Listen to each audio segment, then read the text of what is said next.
吃甜的东西会不会使咳嗽更严重呢？它是不会的。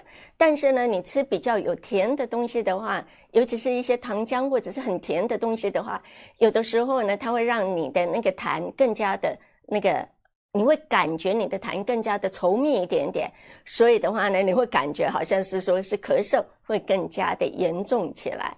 但是呢，它会不会导致你会咳嗽这一些？它倒是不会的。所以呢，你如果说呢稍微甜一点点，你感觉舒服一点就好了。你如果是喜欢喝不甜的，那你就不要喝甜的，那就 OK 了。就是说呢，它都是你个人的随意就好了，舒服就好了。人在生病的时候都已经咳嗽了，还要那么讲究吗？ OK， 就不用了。然后再来的话呢，是不是糖或者是含糖的食物呢会让身体发炎呢？这倒是不会的。OK， 就是说呢，很多的人都把糖把它给妖魔化了。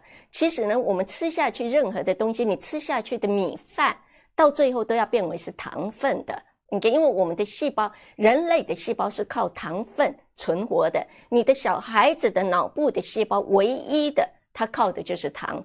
OK， 它没有糖分的话，它的脑细胞是没有办法再生，也没有办法成长的。所以不管你吃的是面条，你吃的是面包，你吃的是蔬菜，OK， 你吃的任何的一个碳水化合物，它都是变为是糖分的到你的身体里面。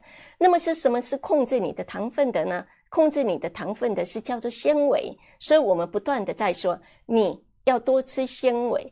那有什么东西是对身体不好的呢？就比个例子来说，你的饮料如果是只有糖分，但是没有纤维，也没有任何的一个营养，那它是不值得的。 OK， 是不是说我今天我吃了糖就会得到糖尿病呢？并不是的。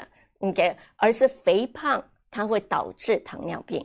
意思就是说，如果说我今天拼了命喝一些饮料， OK， 然后这个饮料呢又没有营养，我们叫做空热量。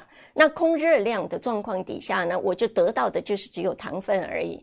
OK， 那我得到的就是只有热量而已，那我会发胖。当我发胖的状况底下， OK， 那么我的身体就会发炎。 OK， 所以并不是糖分导致你的身体发炎，而是呢你胖了导致你的身体就会发炎了。 OK， 那么呢糖它不会降低你的抵抗能力，而是你发胖了，你的抵抗能力就会降低了。 OK， 糖本身呢，它是不是容易发热呢？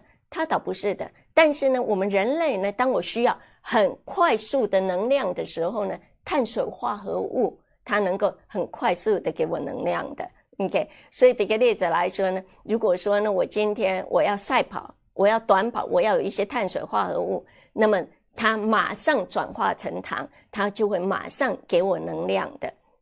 所以其实我们把糖妖魔化是错误的。还有另外一个更加的严重，比较容易妖魔，应该要就是说大家要注重的，因为毕竟糖它所有的因素都并不是糖本身，而是因为糖导致了发胖。但是呢，它有一个隐藏的，那叫做脂肪。你可以反式脂肪，你可以各种各类脂肪，有很多的脂肪我们是吃不出来的。比个例子来说，你的菜里面呢加了一些油，你是吃不出来的。OK， 所以它会导致你发胖。这个发胖绝对要比糖发胖的程度更加厉害。你毕竟呢，我加了1汤匙糖，你马上就吃得出来是甜蜜蜜的，对不对啊？你加了1汤匙油，你没有吃出来。所以的话呢，它其实是脂肪更加的严重，导致一个人发炎各方面的 OK， 而并不是糖。